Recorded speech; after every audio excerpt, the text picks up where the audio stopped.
Welcome you all to another webinar. Oh, sorry, I just realised the microphone was off. Sorry about that. I'd like to welcome you all to another webinar, online session. And today we're going to speak about Radhastami. Now, it probably won't be what you're expecting, or maybe it will be, I'm not sure. My perspective on Radhastami is very much along the lines of what our acharyas have given us, in particular Srila Prabhupada. That has always been my effort with my service in the ISKCON Deity Worship Ministry, is to try to really understand Srila Prabhupada's instructions and to focus on those instructions and to amplify them. My understanding has always been if we can simply understand what Srila Prabhupada wanted us to do and apply ourselves to the best of our capacity to that, then certainly we'll achieve success in the practice of bhakti. All right, so I'm just going to switch it over to the slideshow. Where are we? Slideshow.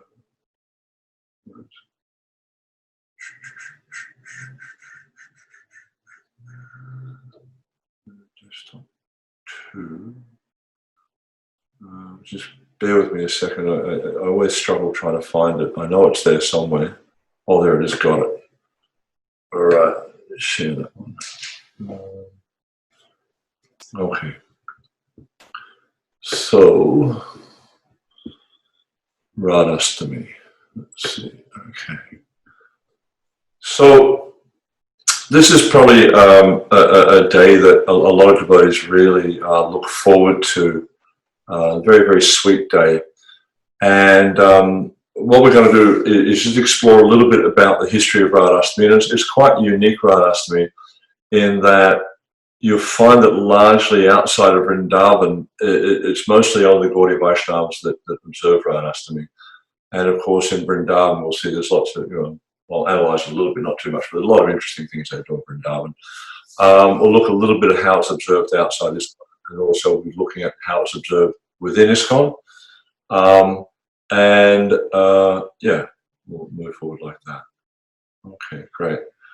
All right, so, and to be quite frank with you, with a topic like Radhastami, I mean, really, what can someone of my nature or limited understanding say about Srimati Radharani and her most glorious transcendental appearance day? But then one thing we can look at, it's like the different natures between Krishna and Radha.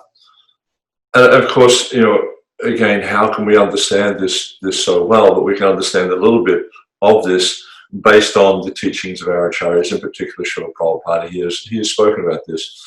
But if we look at, for instance, the appearance of Krishna, when Krishna appeared, you look at the pastimes in the Krishna book. I mean, he was killing demons left, right, and center, lopping off heads, and smashing them on the ground. And then there was the Battle of Kurukshetra, and there was millions of people killed at the Battle of Kurukshetra. So Krishna has this side to him that's quite heavy, I guess you could say. Yet when we look at Srimati Radharani, she's like Prabhupada would sometimes describe Radharani as the tender-hearted female counterpart of Krishna. And we see that when he takes that mood of Radharani, what is his mood? He becomes Mahavadanyaya. He becomes the most merciful. He becomes the most compassionate. And such is his compassion that he makes it so easy, so simple for conditioned souls like ourselves to actually develop love of Godhead. Whereas Krishna, we look at the end of the Gita, what does he say to Arjuna? He says, abandon all varieties of religion, surrender to me. So you've got to give up all your misconceptions and surrender to Krishna. But then in this mood of Radharani, Lord Chaitanya, what does he say? He says, simply chant Hare Krishna Mahamantra. That's all you have to do. And anyone can do that.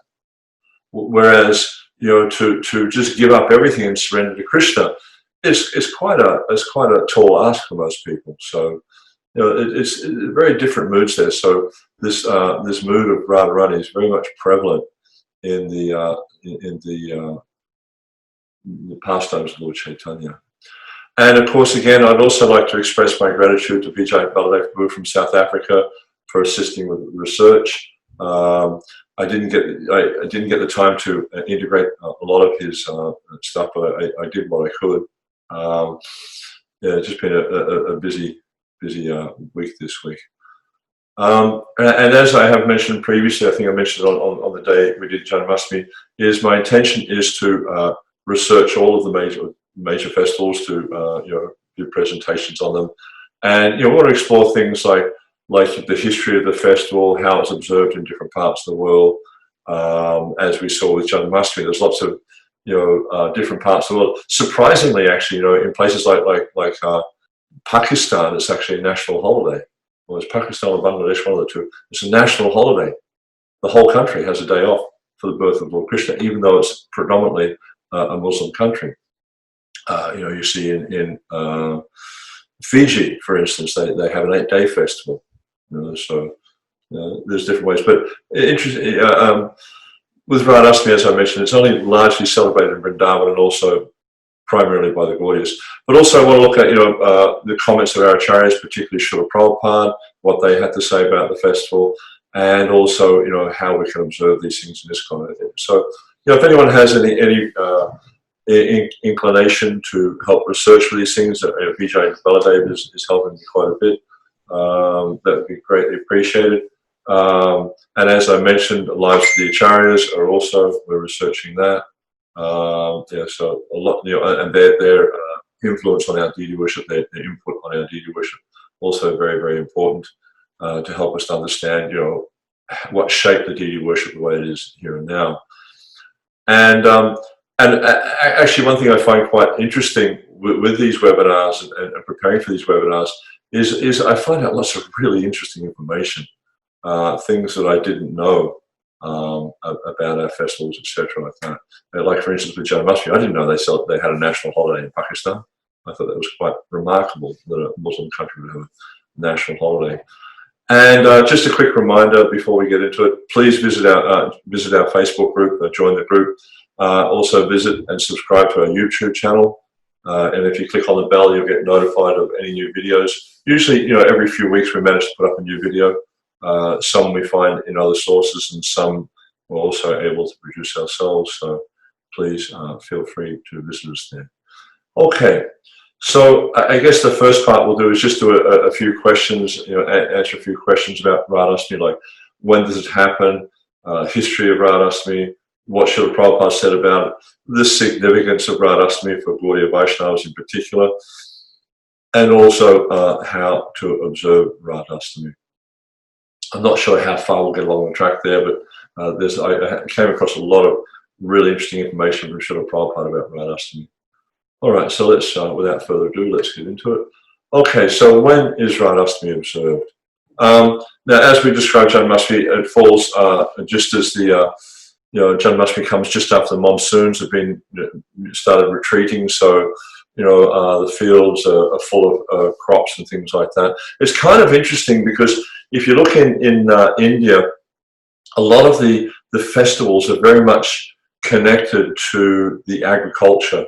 Initially, previously, India was very much an agrarian culture, and we can see this comes out a lot in the deity festivals, for instance, and especially because our deity worship in ISKCON is very much influenced by obviously Gaudiya. And the Gaudiyas had quite a significant influence from the time of the Goswamis in Vrindavan. And if you look at, for instance, the start of spring around the Vrindavan, Jaipur area, even today, we'll see that that's when the mustard starts to flower. Now, anyone who's seen mustard flowering, it's a bright yellow flower. And if you go through the countryside, there's just fields and fields and fields of these bright yellow flowers. And of course, the mustard, mostly they're grinding to make oil for cooking and things like that. But then we see in the festivals, they observe festivals, like for instance, the first day of spring, which is called the Sant Panchami. Then the deities generally wear, especially in the Vrindavan area, wear bright, and Jaipur area, they wear bright yellow on that day. So we can see how much the agrarian sort of culture has had an impact upon the deity worship. So, it's that time of year when the fields are laden with crops, and the rural communities, they've got a little bit of time on their hands. A lot of the hard work of the summer's kind of over, so and the monsoon's retreating, so there's a bit more time on their hands. Things are growing; they don't have to do so much work, etc. And as we see that Krishna, he appears on the Astami day of the Krishna Paksha, which is the dark fortnight of the moon, during the month of Hrishikesha. Then 15 days later, Srimati Radharani appears on the Gora Paksha of the month of Hrishikesh. So at the end of the month the dark fortnight is the first month. Yeah, at the start of the month, Krishna appears. At the end of the month, Radha appears. And it's all called the Gora Paksha in the Hindu calendar is also called the Sukla Paksha. And I find it interesting that Lord Krishna, he appears on the Krishna Paksha, the dark fortnight. Radharani appears on the Gora Paksha, which is the bright fortnight. And if you look at their colors, Krishna is blackish, Radha is golden.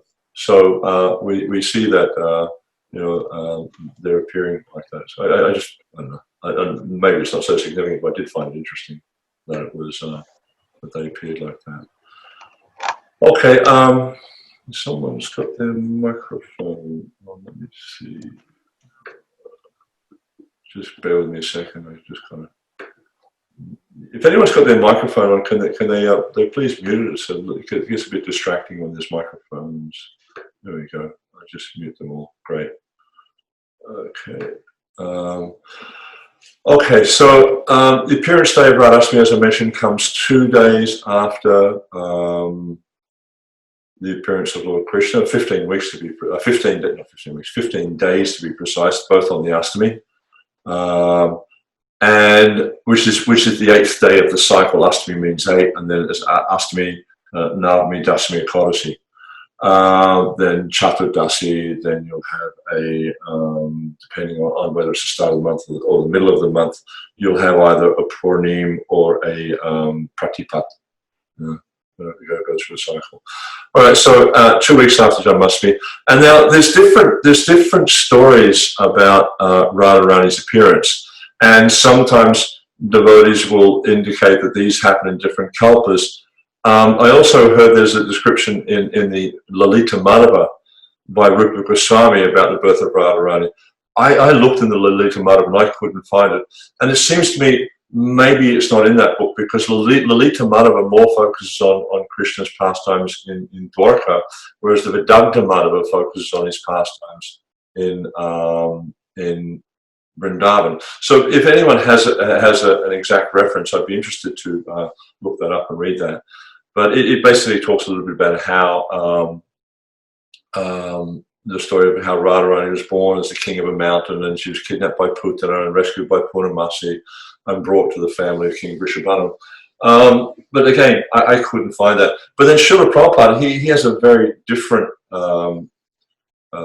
story to tell about the birth of Radharani. It's from a lecture that Prabhupada gave in Montreal, and he explains this. So Radharani is not. Don't take that Radharani is an ordinary woman, like we have our wife or sister or mother. No, she is the pleasure potency. And the birth of Radharani was not from the womb of any human being. She was found by her father in the field. While father was ploughing, he saw one little nice child lying there, and he had no children. So he caught it and presented it to the queen. Oh, here we have got a very nice child. How you got? Oh, in the field. Just see, Radharani's Janma is like that. So either way, whether she's born as the daughter of a mountain or whatever, her birth is not an ordinary birth. She did not appear from the womb of an ordinary conditioned or ordinary living entity, not a material birth like any other birth. But Prabhupada's story, the story Prabhupada tells you, is quite remarkable, that he just found her in the field. Be interesting to see where this story is from. Now, there's a few different. Where are we? Sorry. Slideshow. So Astami Gora Paksha. So we talked about how Radharani was born, and also that not an ordinary birth. and what the Rupa Goswami and Srila Prabhupada have said about it, then just looking at what Srila Prabhupada did say about Srimati Radharani or on Radhastami, he actually said very little. And as far as I've been able to find, there are only 4 lectures where Srila Prabhupada actually spoke about Radhastami. And if you look at those lectures, he spoke very, very little in those lectures about Radhastami. The only one where he said anything significant really would have been the lecture he gave in Montreal in 1968. He also gave 2 lectures in London on Radhastami, one in 1971 and one in 1973, I think. And he also gave a lecture in Calcutta in 1974. And maybe, I could, possibly he gave a lecture in Los Angeles in 1972. I'm not sure. I couldn't find that one, but I had heard that before. But yeah, so not very much that he spoke about it. And excuse me, he was very, very conservative. But interestingly enough, each time Srila Prabhupada did speak on Radhastami, he quoted the same verse. He quoted this verse from Adi 1.5, which explains how Radharani is the pleasure potency of the Lord, and how Lord Chaitanya, he incarnated to experience that pleasure. This is actually one of the 16 sort of founding verses of the Chaitanya Charitamrita, which are then expanded throughout the Chaitanya Charitamrita. So a very, very interesting verse, and that's Adi 1.5.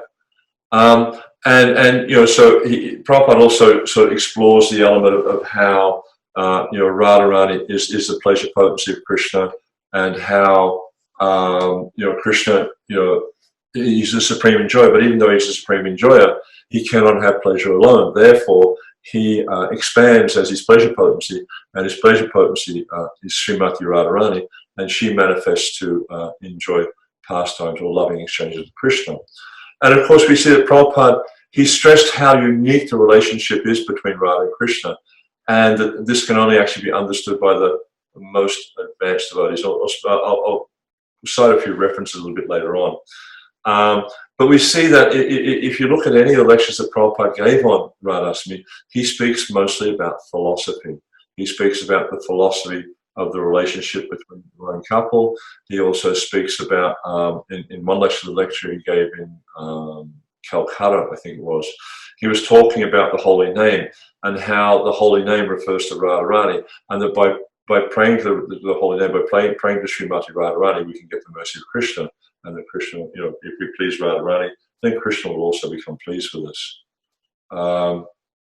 And he also speaks, that how Radharani is not an ordinary woman, but he points out that materialistic people will often see that Radharani, or they'll often consider that Radharani, like atheists, for instance, will often consider that Radharani and Krishna are just ordinary, and therefore they will feel that they're justified in their licentious behavior, and they're quoting Radha Krishna Leela and things like that. And this often happens, we find, in Vrindavan area and in parts of India, where they have these Bhagavad Saptahas, and they spend 7 days, and primarily they speak about the loving pastimes of Radha and Krishna, in particular those 4 chapters in the 10th canto, which are dealing with the Rasa Leela. And they tend to focus on that. And the evidence of how mundane this is that they're not actually giving up their materialistic behavior or giving up material attachments, but actually they'll go to these Bhagavad Saptahas, whatever, and then they'll leave, and they'll engage in some mundane activity, taking intoxication or whatever. But they don't actually give up their material desires and take shelter of the Supreme Personality of Godhead. Then, interestingly, also Prabhupada points this out. He says that Prabhupada's Radharani's name is not found in the Srimad Bhagavatam, and he says the atheists will protest, but they do not know how to see her name, and because her name is there, but it's there in a covered way. And Prabhupada, he quotes one word, I don't remember the word exactly, but it talks about aradhanam or aradhaya or something like that. And he points out how this is actually indicating Srimati Radharani, the best of Krishna's lovers or girlfriends. So just a few. I've got a few interesting quotes here from Srila. This particular is the 1968 lecture in Montreal, which I found quite interesting. I won't read the whole thing because there's a fair bit here, but there's quite a few interesting points that I think, if anyone who wants to give class on Radhastami, that they could find out a lot of very, very important philosophical points establishing the nature of Srimati Radharani. So Prabhupada explains Krishna is the joy he wants to enjoy. So he cannot enjoy anything in this material world. He's Atmaram. He can enjoy it in himself, which was it was interesting. Banu Maharaj was giving class here at New Govardhan yesterday, and he was talking about how the jiva, a jiva who's conditioned by material desires, cannot actually experience a loving relationship with Krishna. And then he was explaining how Sandini, the Samvit and the Hladini Shakti, when they manifest in the jiva, then the jiva can experience a loving relationship with Krishna. So then the question was asked of Maharaj, but that really sounds like Krishna's actually having a relationship with himself. And that's what Maharaj confirmed, that actually, yes, this is what's going on, because of Krishna's transcendental nature, he cannot have that interaction with something composed of matter or something in this material world. But when he manifests in that pure jiva, he manifests his Samvit and Hladini Shakti in that pure jiva, then Krishna's mercy or Krishna's, the relationship with Krishna will manifest. So, as Prabhupada is saying, he cannot enjoy anything in this world because he's Atmarama. He can only enjoy within himself. That Atmarama also means self-satisfied, but also enjoys within himself. Yeah?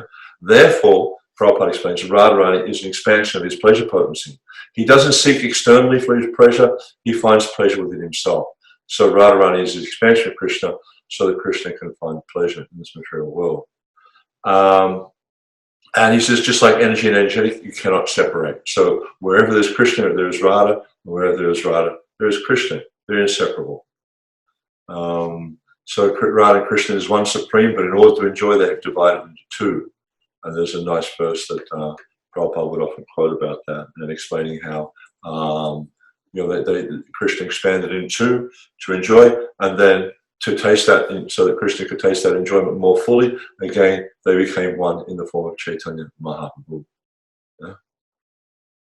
And another important point that Prabhupada made was, this is very, very interesting, and this is a point that I probably will. I'm thinking to actually do one session on this point about, because we're conditioned living entities. How do we experience Radha Krishna? If you go into any ISKCON temple, you'll see not any, but most major temples have Radha Krishna deities. Yet, according to Srila Prabhupada, we cannot approach Radha Krishna because of our conditioned nature. And therefore, I'll just read what Prabhupada says. Radha Krishna philosophy is very great philosophy. It is to be understood in the liberated stage. Radha Krishna philosophy is not to be understood in the conditioned stage, but when we worship Radha Krishna in our conditional stage, actually we worship Lakshmi Narayan. You have seen that picture. There's Vidhi Marg and Rag Marg. Radha Krishna worship is on the platform of pure love. Lakshmi Narayan is on the platform of the regular principles. So we can see Prabhupada's explaining there that when one is liberated, and essentially what that's saying is when we have no more material desires, where we're completely free of any material desire, then and obviously we've been practicing the process of bhakti and developing love of Godhead, then we can start to approach Radha Krishna. But as long as we're on the platform of regular principles, as long as there's any motive other than the satisfaction of Krishna, that's the platform of Vidhi Marg. So in that level, our worship of the deity, even if it's a Radha Krishna deity, is actually the worship in this mood of Lakshmi Narayan. Therefore, there's great awe and reverence, great opulence, strictly following rules and regulations, etc. Yeah?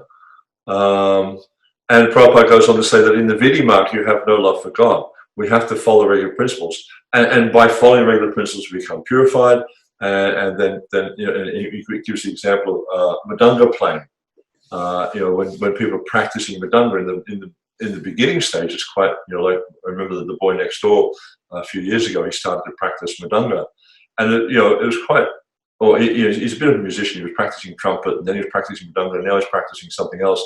And in the beginning stages, it's quite discordant, what they call it, discordant, where it's just noise, not very harmonious or rhythmic or anything like that. But after some time, you can see, oh, he's getting quite good. And now he plays Madanga in the temple. It's quite good. It's nice to hear him playing. But in the beginning stage, it's not like that.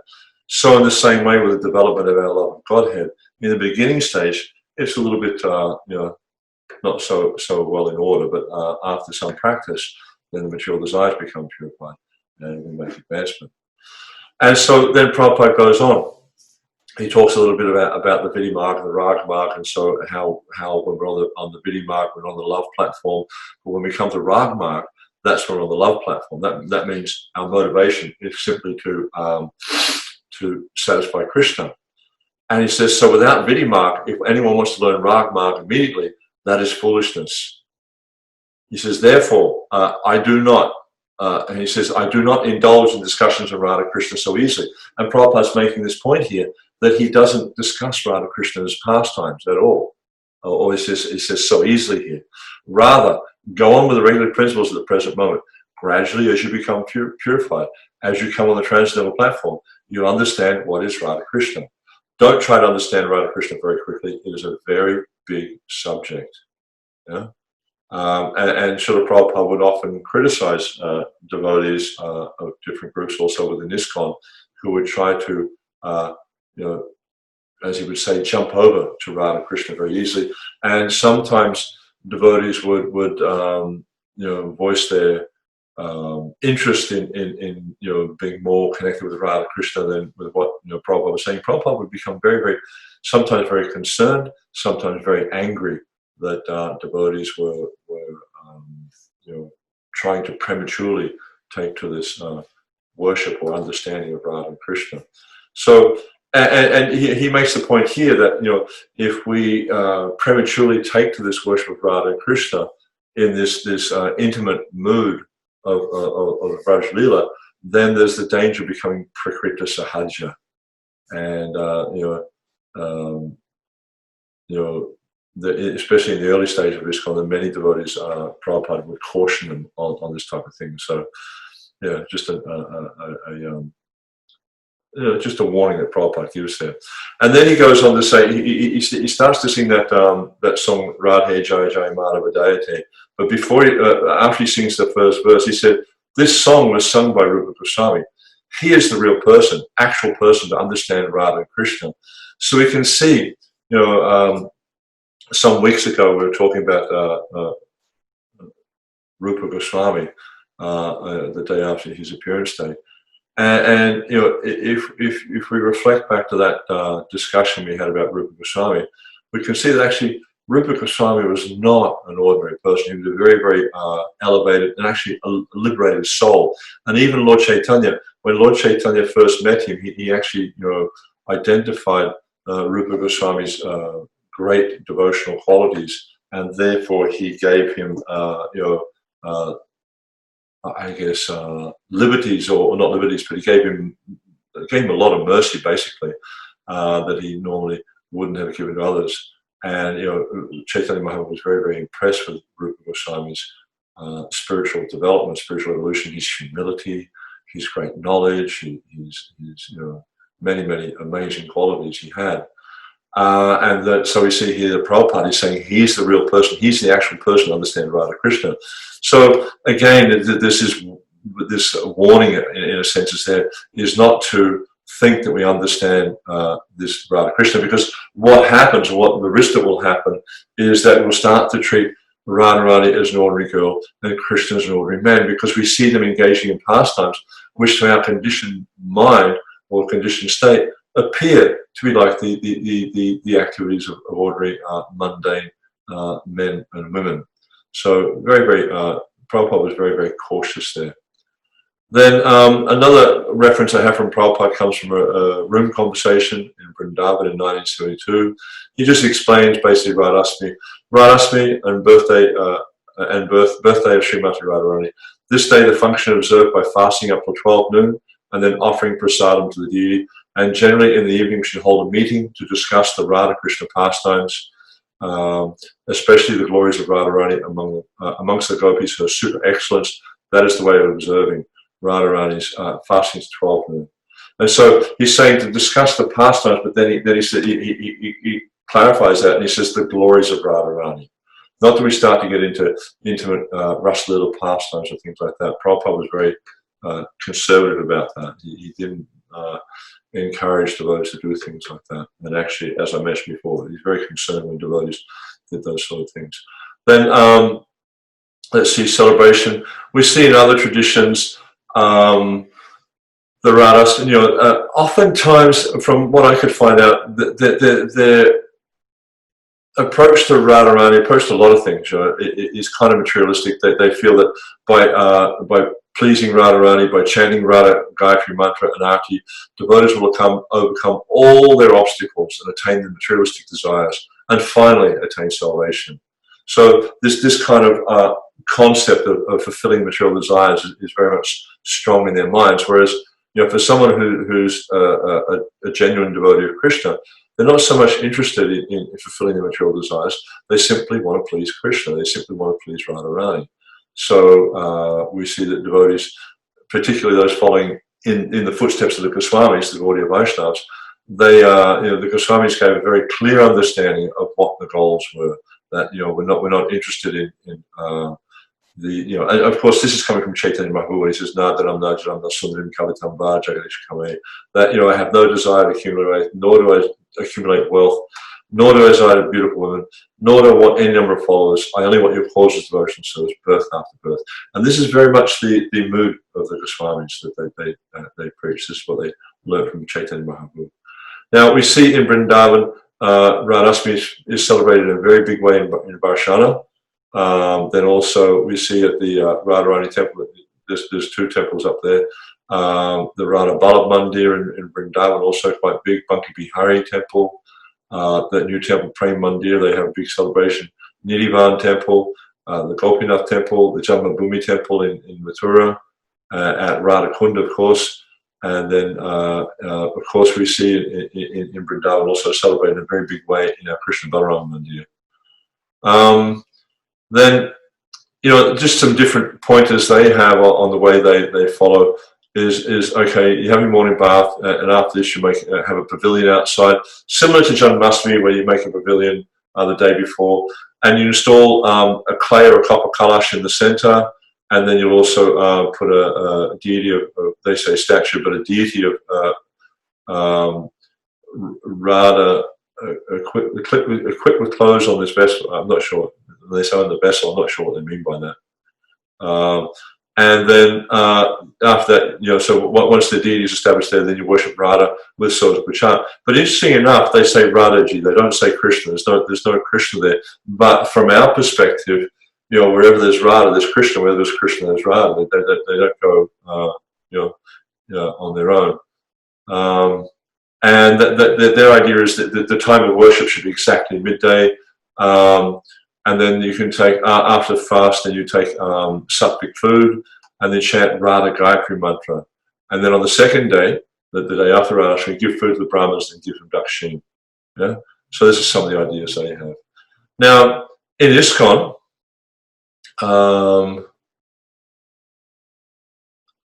there's also a calendar description that Prabhupada gave when he was talking about the Vaishnava calendar in Calcutta, and he gave a similar description as to what he quoted in Vrindavan.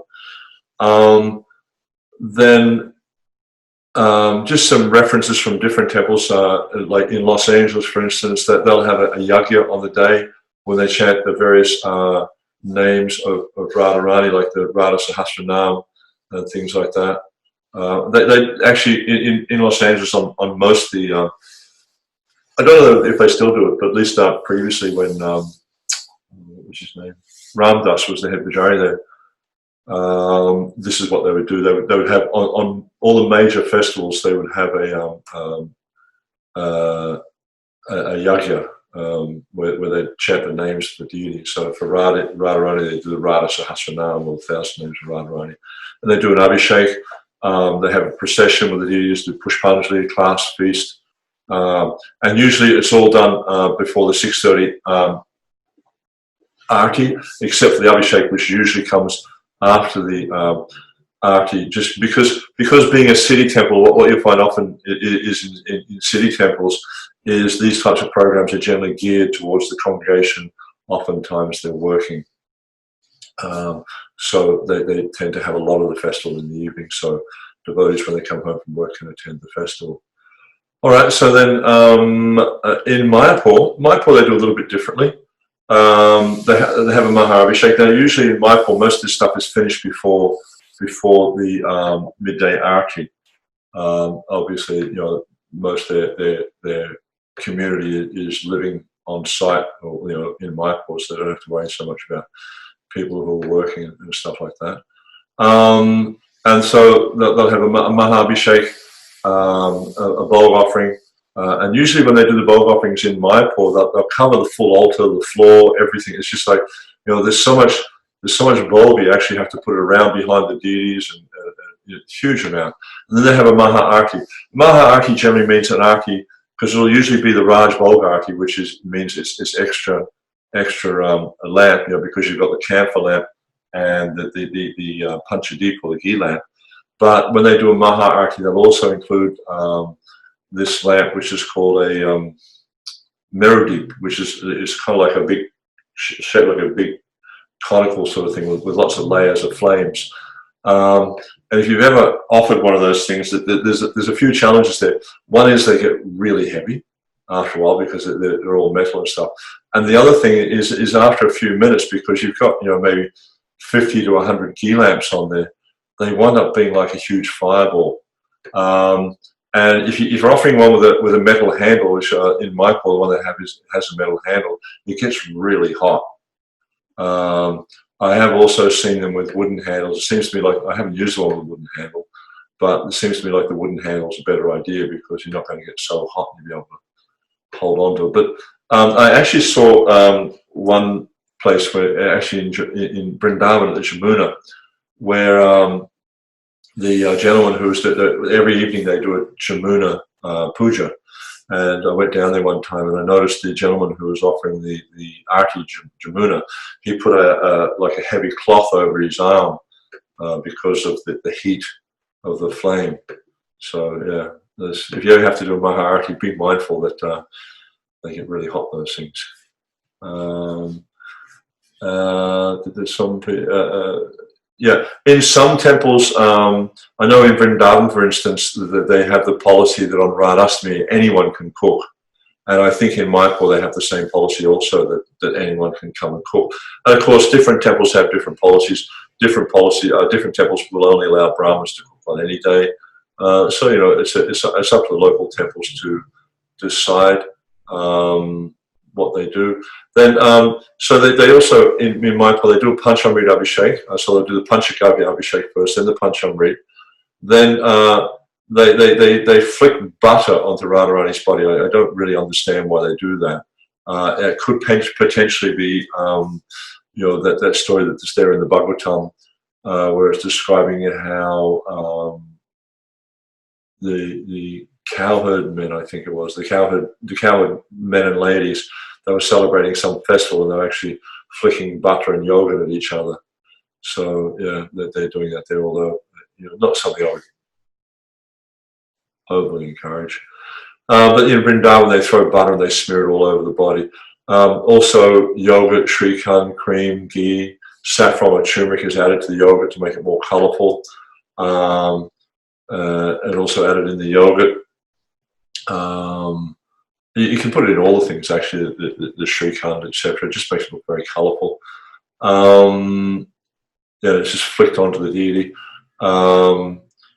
The cream first, then the ghee, then the yogurt, the butter, and finally the shrikand. And of course, the butter is very soft, so it kind of melts and runs a little bit. Um, yeah, they don't use so much. And then also they do colours when they do the Abhishek in Mayapur. They do 5 different colours. They'll have yellow, which they make with Gorochan. As I mentioned last week, Gorochan is kind of like a resin that comes from from a cow, from its pituitary gland. Then red, they use rose oil. Saffron, they use ground up saffron. Green color for the liquids. The 5 colors are actually liquids. They make them in sugar syrup. The green, they use kush oil, and the orange, they use aguru, and these help to give the colors. But in order to get a good color, you need to use a lot of oil, so it can be rather expensive, especially when using aguru. Aguru is usually about 1,500 rupees a gram, so it's kind of quite expensive. Rose oil is similar, often more expensive than aguru for good rose oil, so very, very expensive. So if it's a little bit out of your budget to be able to make these colors with just purely using these fragrant oils, you can use food dyes, natural food dyes, but it's better if you can use the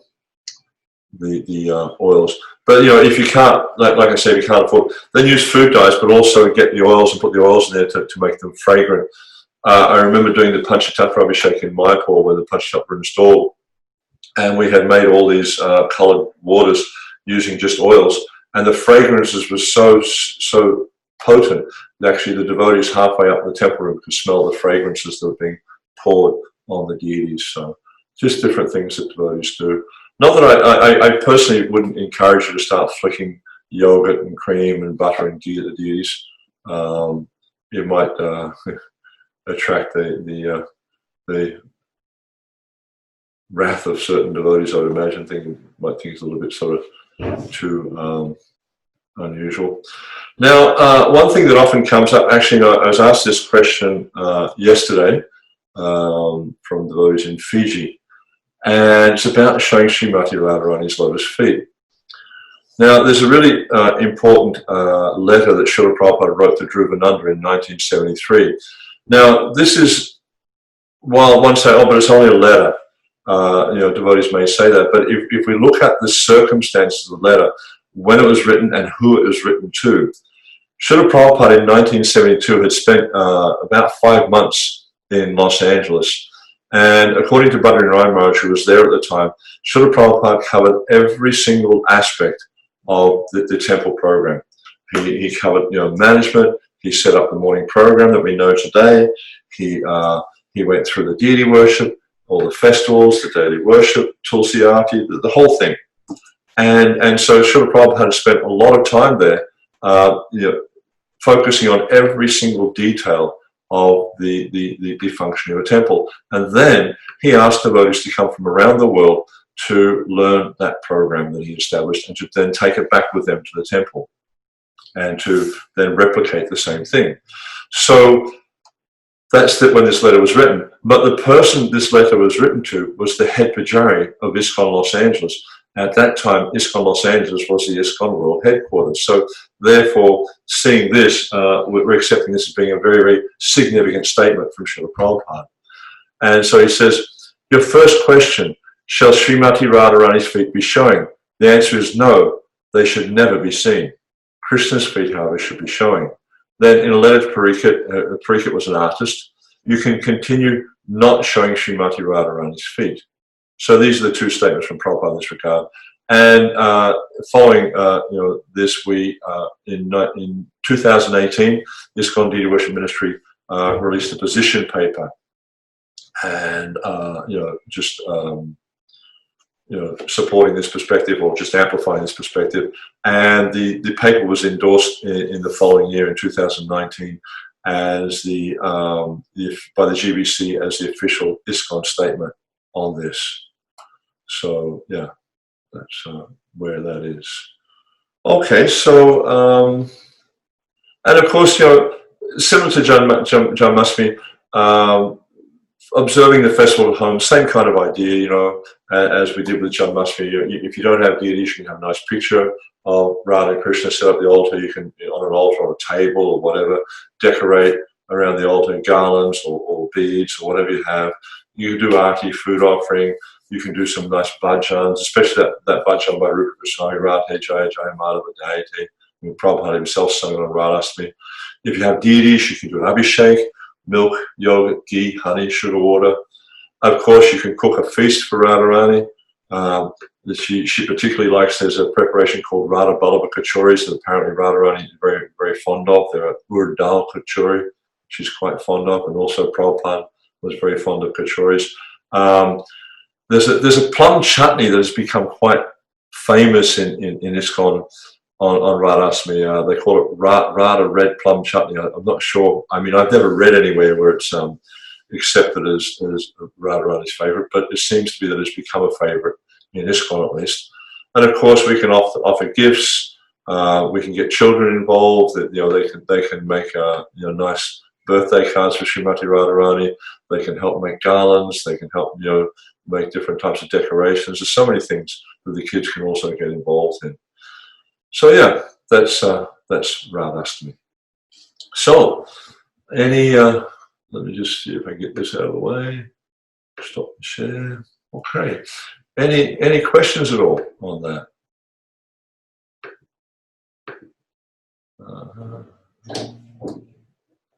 Let's see. I'm just trying to find where the comments are on Facebook. Hang on a second, I'm just going to find it on Facebook. All right. There we go.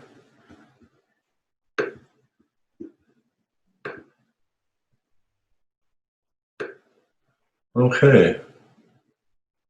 Okay, so Nanda Leela mentions that Korma recently put an article on his Facebook page on plum chutney. So that's interesting to know. And as many of you may know, Korma is a fantastic cook. Every time I go to Ireland, actually, these days, I pop in to visit him, and he's always, as we used to say, he always cooks up a storm. He's just an amazing cook. And one of the things I find with Korma is he's always very eager to have discussions about deity worship. He was a Pujari himself for many, many years in Melbourne, Australia, and he was kind of instrumental in setting up the worship standards in Melbourne as well. So you realise that. Now, Radha Shalini from Sydney is asking, can we use different coloured fruits to get the 5 colours? I'll be discussing this a bit more when we get onto the Jammatiti Vidi, which I'm not sure, it'll be in a few weeks for sure, but next week or the week after, I'm not really sure yet. Usually, if you look at the way the Jammatiti Vidi is described, or describes the Abhishek, it doesn't talk so much about colours, and it doesn't talk so much about fruit juices. But what we're doing in ISKCON these days is where it talks about, like in the Jammatiti Vidi, you do what they call a paludak. Palu means fruit, udak means water. Gava daksha, means like water. And so what they normally do is you peel a banana, and you put a banana into the conch, and then you bathe that the deity with that water that the banana's been soaking in. So as with many things in deity worship, you can expand things unlimitedly. So that fruit water has been expanded into 5 different types of fruit juices. So that's an expansion of that. Whereas the colours could be considered to be an expansion of the sugar syrup, which is part of the panchamrit. Panchamrit means milk, yogurt, ghee, honey, sugar water. So that sugar water that then is, because the basis of those colours is the sugar water, and that has a really interesting effect, because when you pour the sugar water on the deity, the sugary, especially the idea is to make it really, really sugary, like a gulab kind of a syrup. The sugar syrup kind of like sticks on the body and doesn't sort of just pour down quickly like water. So then the colours, they stay on the deity's body for some time, and you can see the colours like slowly sort of going down on the body. And generally what I do with the colours is I try to contrast them. You know, I arrange the colors in a way so that you get a nice contrast. I often like the contrast between the red and green, for instance. You know, so just with the colors, because you'll have red, green, yellow, orange, or saffron. Yeah, red, green, yellow, orange. What was the other color? Yeah. Yeah, I just try to arrange them so that there's nice contrast there. It makes it very, very attractive for the devotees when they're seeing the deities bathed like that. Then Janavi Gaurapriya Devi Dasi has said, is there anything else other than plum chutney, which is like by Radharani? My understanding, if you look in the original cookbook that was done by Kirtanananda, you know, that's the small sort of rectangular paperback one, there was a recipe in there which was Radha Ballabha Kachoris. And these Radha Ballabha Kachoris are an urd dal kachori. And they're quite spicy, but apparently Srimati Radharani likes that one very much. Yeah? Okay. Merlin Manahabu, my dear friend from ISKCON London, the head Pujari there actually, saying flower outfit, how it came about, etc. What temples offer flower outfits? This is another thing that can be done on Radhastami. Actually, it's quite, I wouldn't say it's quite common, but there are a number of temples who like to offer a flower outfit on Radhastami. And I've got no idea where it originated from. I mean, that would be something interesting to research to find out. There is a letter that Prabhupada wrote to the devotees in what's the name of that place where Acharya Mr. lives? In the top left-hand corner of the USA. I can't remember what the state's called. Near Seattle. That state Seattle's in anyhow. And yeah, so the devotees there were following what was called a Porsche Abhishek, but they somehow or other corrupted the word to be Pushpa Abhishek, and thought it meant they had to bathe the deity with flowers. And Srila Prabhupada wrote back and he complimented them on their observance of the festival, and said it was very, very nice, thank you for the pictures. He said, one thing though, I think you should offer more flowers. And so maybe this is encouraged them to use more flowers. Apparently they only actually did it once. In another letter, Srila Prabhupada mentions, he said, Krishna, he's from the Vrindavan atmosphere. He's very, very fond of flowers. So, you know, flowers are actually a very, very important element in deity worship. So, you know, apparently I've heard that there are descriptions how the gopis are very expert at making various things out of flowers. You know, they make earrings out of flowers, they make shoes out of flowers, they make necklaces out of flowers, they make, you know, hair arrangements out of flowers, all types of things. So it wouldn't be out of the question that they might even make clothes out of flowers too. So maybe the tradition dates back, you know, to the time of, you know, or to the pastimes of Radha and Krishna and gopis. I don't really know. I tend not to read too much of these esoteric type literatures. I struggle enough to understand Srila Prabhupada's books, let alone diverting to books that I'm not going to understand. Then from David from Durban, we have been taught that Malpur is one of Srimati Radharani's favourite preparations. Devotees thus interpret it as strawberries are Radharani's favourite fruit. This is bona fide. I have no idea. I have no idea. See, the Malpur in Bengal is very different from what we call Malpur in the West, and I'm not even sure where this Malpur in the West comes from.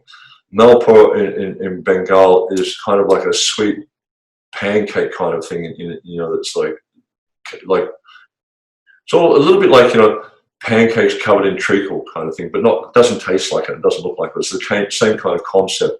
So Bengali Malpur is like that. Malpur in the West is kind of like little dough balls soaked in a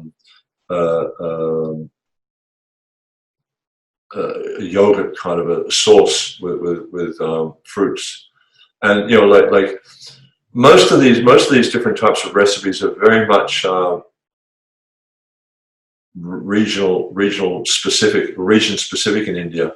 So a Malpura And also you'll find a lot of recipes in India are adaptations of influences they've had over the generations from different people conquering India or just getting involved in India. Even I was listening to some lectures from Kripa Moipu a few days ago, and he was talking about the Arya Samaj and the Brahma Samaj, how this came about because of, like, some of the upper class people in India wanted to be accepted by the English people, the British, who were the conquerors, and they were kind of felt a bit embarrassed about deity worship and stuff. So I can't remember the names of the persons involved, but Kripa mentions the names, how they kind of adapted Vedic culture a bit, or Vedic philosophy, to kind of suit their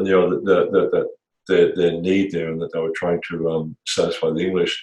So again, like to look at these different preparations and to consider, oh, this is one of Radharani's favorites, or what, you really need to, without any scriptural evidence to support that, or statement from any of our acharyas, really necessitates looking at the history of these type of things. Just, like, for instance, you go to Jagannath Puri Temple and you don't find any potatoes, you don't find any peas, you don't find any beans or broccoli or spinach or silver beet or anything like that, because they consider these things to be non-Vedic. So Malpura, who knows, what's the history of it? Which part of India is it popular to? It's certainly not a Bengali preparation. Strawberries, strawberries are a fairly recent thing in India. So whether we could say it's actually Radharani's favourite fruit, I don't know. I have heard Dinabandhu say that chiku is Krishna's favourite fruit. He says this is mentioned in the Shastra, and I accept him as an authority in deity worship. So chiku is confirmed as being Krishna's favourite fruit. Now, what Radharani's favourite fruit is, I have no idea. And then Radhastami says, I heard she likes Arabi. What's Arabi? I have no idea. Arabi. You'd have to explain what it is, Radhastami. Radhaji. Janavi Gaurapriya is asking, where can I find the kachori recipe? If you have access to the database, then you can find the recipe there in the cookbook, in the database. Actually, what I'll do, I've got the database up. Just give me a second. I'll see if I can quickly find the cookbook, and I'll put the recipe up on Facebook, if that's okay. Hare Krishna, Hare Krishna. There's the Hare Krishna cookbook. Do I start with savouries? Kachoris, Radha Ballava kachoris. Here we go. Now, this is always, when I joined ISKCON, this is always presented as being Radharani's favourite. Now, and it even mentions it here. Let me just. All right. So what I'm going to do is I'm going to post this to the Facebook chat, so you can download it from there. Okay. No, it didn't do it. Okay, you don't want that again. Sometimes the database doesn't always copy across what you want. It's a bit of a quirky program sometimes. All right, so I've just posted that in the chat. Okay, so let's see. Arabi is like taro or colocasia, like taro but smaller. I have no idea. Without some sort of comment from our acharyas or from or some reference in the scriptures, I've got no idea. A taro is kind of like a sweet potato, is it? I think. I very much come from Australian background. Very sort of Western or English influenced kind of diet. I guess not so much English, but very not very much into or not a lot of experience with these different types of fruit, vegetables, and things like that. It's definitely a root vegetable, but I think it's a bit like a sweet potato. Okay, so as mentioned previously, Please do visit our YouTube channel. There's a lot of really interesting videos up there, which I think you'll get a lot of benefit from. A lot of practical guidance there on different things and things like that. Please, share this video if you like it. Share it with your friends as much as you can. This is going to bring more and more interest, more and more traffic to our page here. And the whole purpose behind it is to share the knowledge of deity worship as far and wide as we can, because my perception of it, my understanding, is that if we learn how to serve Krishna the way he wants us to serve him, then we're going to please him. We're going to please Srimati Radharani. If Srimati Radharani becomes pleased, then she's going to petition Krishna, hey, this nice devotee, he's serving you so nicely. Why don't you, take him into your circle of friends? So please share this far and wide. Check out our YouTube channel, and also, thank you very much, and look forward to the opportunity to serve you all again next Saturday. Thank you very much. Srila Prabhupada Ki